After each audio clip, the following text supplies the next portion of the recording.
Bien-aimés dans le Seigneur, je bénis le Seigneur Jésus-Christ pour son amour qui continue à grandir dans nos cœurs. Il continue à nous révéler sa parole, à se manifester dans nos vies. Il nous fait lever chaque matin en fortifiant nos os, en nous donnant encore sa parole pour que nous soyons chaque jour édifiés et affermis pour continuer à les suivre jusqu'à ce qu'ils reviennent, qu'ils trouvent nos lampes allumées.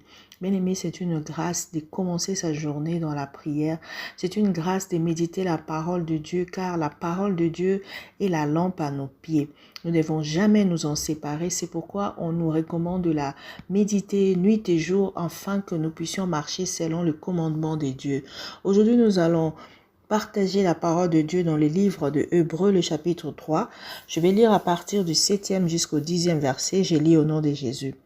C'est pourquoi, selon ce que dit le Saint-Esprit, aujourd'hui, si vous entendez ma voix, n'endurcissez pas vos cœurs comme lors de la révolte, au jour de la tentation dans le désert, où vos pères me tentèrent pour m'éprouver et y virent mes œuvres pendant 40 ans. Aussi je fus irrité contre cette génération et j'ai dit, ils ont toujours un cœur qui s'égare. Ils n'ont pas connu mes voies.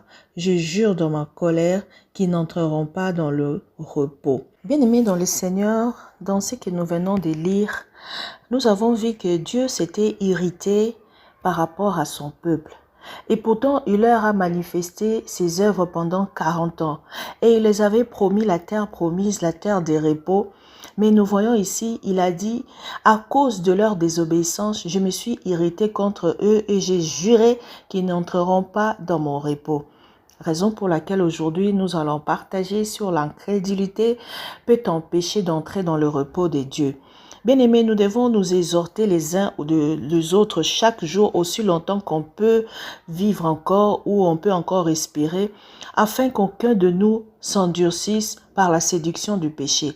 Parce que lorsque nous sommes devenus habitation de Jésus-Christ, parce que nous voyons que toutes les œuvres que Moïse avait fait, c'était pour construire la maison de Dieu que nous sommes. Alors nous qui sommes la maison de Dieu, nous qui habitons Jésus-Christ en nous, nous devons garder l'espérance en nous, afin que notre conduite glorifie le Seigneur.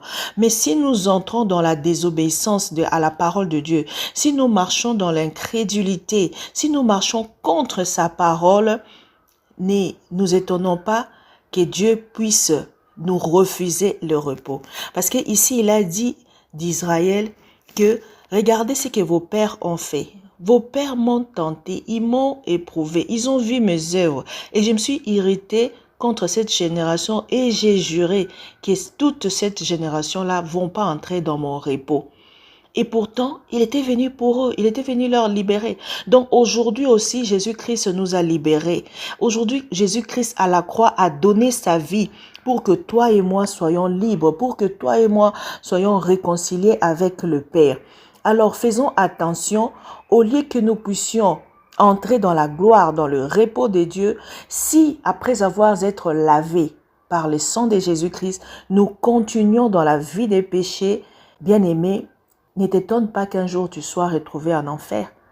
C'est pourquoi la Bible nous dit, aujourd'hui, si vous entendez ma voix, n'endurcissez pas vos cœurs comme lors de la révolte, comme ce qu'a fait nos ancêtres, comme ce qu'a fait nos aïeux.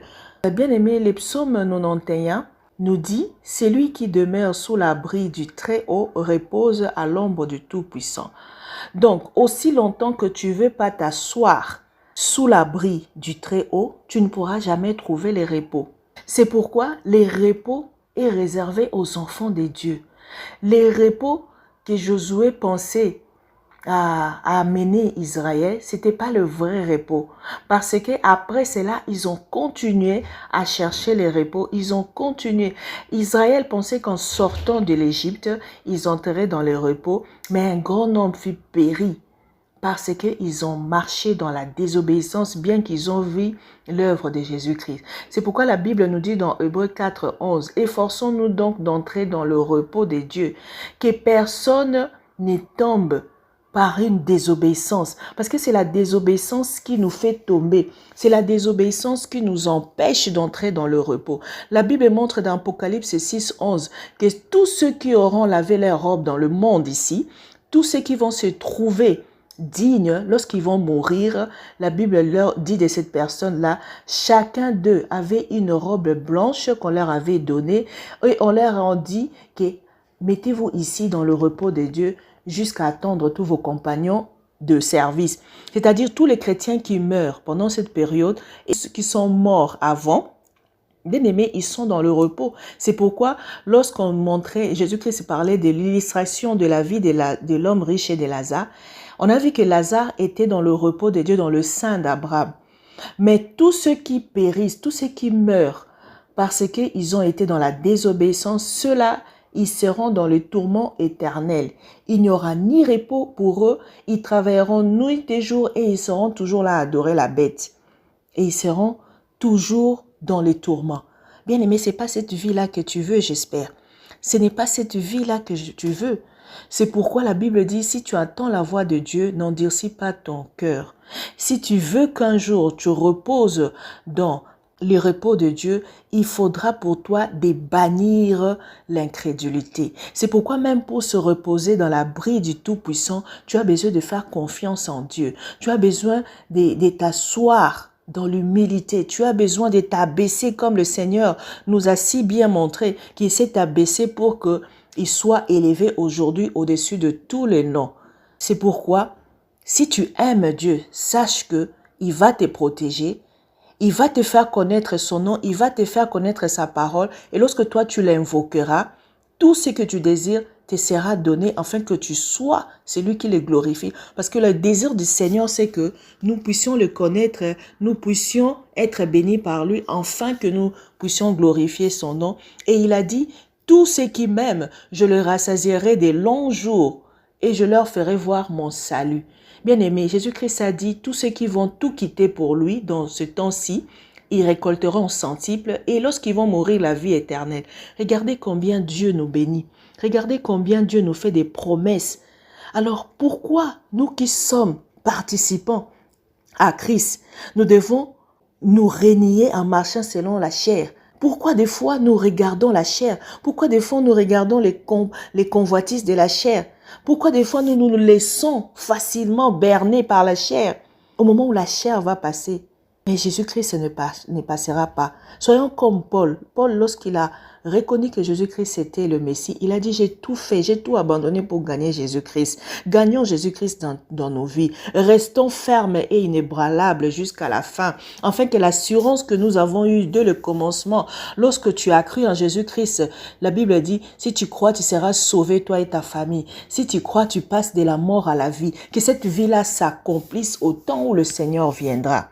C'est pourquoi, bien-aimé, si tu attends cette parole, n'endurcis pas ton cœur, mais revois ta vie, revois ta marche, afin que toi et moi puissions marcher, entrer dans les repos. La Bible dit dans Matthieu 11, 28, je vais terminer par là, « Venez à moi, vous tous qui êtes fatigués et chargés, et je vous donnerai le repos. » Et Jésus-Christ nous dit, « Prenez mon joug sur vous et recevez mes instructions, car je suis doux et humble de cœur, et vous trouverez le repos pour vos âmes. » Toi qui as l'âme abattue, toi qui as des problèmes jusqu'à la tête, aujourd'hui Jésus-Christ te dit, viens prendre mon repos, viens te reposer sous mon abri, afin que tu reposes à l'ombre du Tout-Puissant. Nous allons prier, que le Seigneur nous aide à ne plus craindre tout ce qui se passe autour de nous, mais à lui faire confiance et à nous laisser guider par lui. Prions au nom de Jésus-Christ. Seigneur Dieu de gloire, je bénis ta présence. Je bénis ton amour qui, Seigneur, oh Dieu, nous fait montrer le chemin. Seigneur, la Bible dit, celui qui repose sous l'abri du Très-Haut repose à l'ombre du Tout-Puissant. Il ne craindra ni les terreurs ni la nuit, ni la flèche qui vole le jour, ni la peste qui marche dans les ténèbres, ni les contagions qui frappent en plein midi. Même si 1000 tombent à son côté, 10 000 à sa droite, il ne sera pas atteint. Parce que toi, tu protèges tes enfants. Seigneur, nous voulons reposer à l'ombre du Tout-Puissant.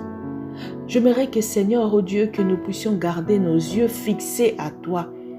Nous voulons, Seigneur, regarder, Seigneur, oh Dieu, comment tu vas punir tous ceux qui nous font du mal. Regardez combien nos ennemis tombent autour de nous. afin que nous puissions garder, Seigneur, nos foi en toi. La Bible dit, même lorsque le malheur arrivera à frapper dans le monde, les enfants de Dieu ne vont craindre aucun fléau, parce que rien ne s'approchera de nos maisons. Le Seigneur protège ses enfants. Oh Seigneur, donne-nous ce cœur de demeurer dans ta présence. Donne-nous ce cœur de te faire confiance. Nous voulons apprendre, Seigneur, à compter à toi. Nous voulons apprendre à garder, Seigneur, nos yeux fixés à toi. Toi qui es notre grand souverain sacrificateur. Jésus-Christ, tu as traversé le ciel pour que nous soyons en vie, pour que nous soyons libérés de l'emprise de l'ennemi. Tu as cloué nos ennemis et tu as voulu que nous puissions te connaître, que nous puissions confesser que tu es notre Seigneur. Garde-nous auprès de toi. Garde-nous dans ta pensée. Enlève-nous, Seigneur, de faiblesse de la chair. Aide-nous, Seigneur, oh Dieu. Seigneur, toi, tu ne nous juges pas comme les hommes peuvent nous juger. Car toi qui es notre souverain sacrificateur, toi qui as porté le péché dans ton corps, tu compatis à notre sort parce que tu connais nos faiblesses. Tous ceux qui peuvent nous juger, Seigneur, oh Dieu, ne connaissent pas tout ce qui se passe en nous. Mais toi, tu as été tenté dans cette chair pour que tu saches comment ça marche. C'est pourquoi tu ne nous juges pas comme tout le reste. Seigneur, nous voulons donc marcher dans l'assurance. Nous voulons garder la grâce qu'un jour, par la grâce que tu nous as donnée à la croix, nous pourrions, Seigneur, oh Dieu, d'entrer dans le repos. Seigneur miséricordieux, nous voulons trouver grâce à tes yeux. Nous voulons, Seigneur, que tu viennes nous secourir, Seigneur, oh Dieu, de nos faiblesses. Nous avons besoin de toi, Saint-Esprit. Viens nous illuminer. Au moyen de ta parole, apprends-nous à comprendre combien c'est beau de rester dans ton abri. Combien c'est beau de se confier à toi. Parce que tu connais toutes choses, Seigneur. Tu connais le présent, le futur. Seigneur, nous voulons marcher, Seigneur, oh Dieu, en te tenant la main. Oh Seigneur Jésus, toi notre grand frère, tu n'es pas comme les frères de ce monde où lorsqu'on arriverait quelque part, s'il y a un fléau qui s'abat, il pourrait nous lâcher la main. Mais toi, tu tiens notre main. La Bible dit que tu marches avec nous-mêmes dans l'ombre de la vallée de la mort. Seigneur, regarde mon frère et ma soeur qui souffrent. Regarde ceux qui sont en train de crier à toi. Écoute le cri de tes enfants dans le péché. Il y a d'autres qui disent, Seigneur, je ne peux pas m'en sortir. Tiens-nous la main, Seigneur, oh Dieu. Sauve, Seigneur, ceux-là qui crient à toi. Donne-nous la résistance. Donne-nous la connaissance de la parole pour que nous sachions que nous ne serons jamais tentés au-delà de nos efforts, pour que nous puissions avoir l'assurance du salut que tu nous as donné afin de connaître, Seigneur, oh Dieu, qu'étant sauvés, nous ne voulons plus nous laisser perdre. Parce qu'aujourd'hui, c'est question du choix. Nous avons fait le choix de te servir. Nous avons fait le choix de te suivre. Laisse que nous puissions demeurer fermes jusqu'au jour de ton avenir. Laisse que nous puissions demeurer fermes jusqu'à voir les saluts que tu nous as donnés. Oh Seigneur, merci Seigneur pour cette journée. Merci Seigneur, oh Dieu, pour la vie de mon frère et de ma sœur que tu illumines, afin que nous puissions être éclairés au travers de ta parole et que nous ne puissions plus nous laisser dans la séduction de la chair. Nous voulons ôter l'incrédulité dans nos cœurs au nom de Jésus-Christ. Nous voulons apprendre à te faire confiance. Nous voulons, Seigneur, être comme des enfants qui te tiennent la main. Et nous voulons marcher, Seigneur, sachant que toi qui connais le chemin, tu ne nous feras pas trébucher. Ô Saint-Esprit, donne-nous un cœur d'enfant. Donne-nous un cœur d'enfant. Donne-nous, Seigneur, oh Dieu, à demeurer dans ta présence, à te faire confiance comme un bon Père. Tu ne nous donneras pas ce que nous n'avons pas demandé. C'est pourquoi viens à notre secours, viens à notre faiblesse. Donne-nous, Seigneur, la vie en abondance. Seigneur, tu as déjà tout lâché. Nous voulons juste connaître comment accéder à tout ce que tu nous as donné. C'est pourquoi je bénis la journée de mon frère et de ma soeur. Je bénis tout ce que nous allons entreprendre. Je bénis tout ce lieu que nous allons fouler nos pieds, afin que tout nous soit donné en possession. Au nom de Jésus-Christ, que le peuple de Dieu soit béni. En ton nom, Seigneur Jésus-Christ. Amen.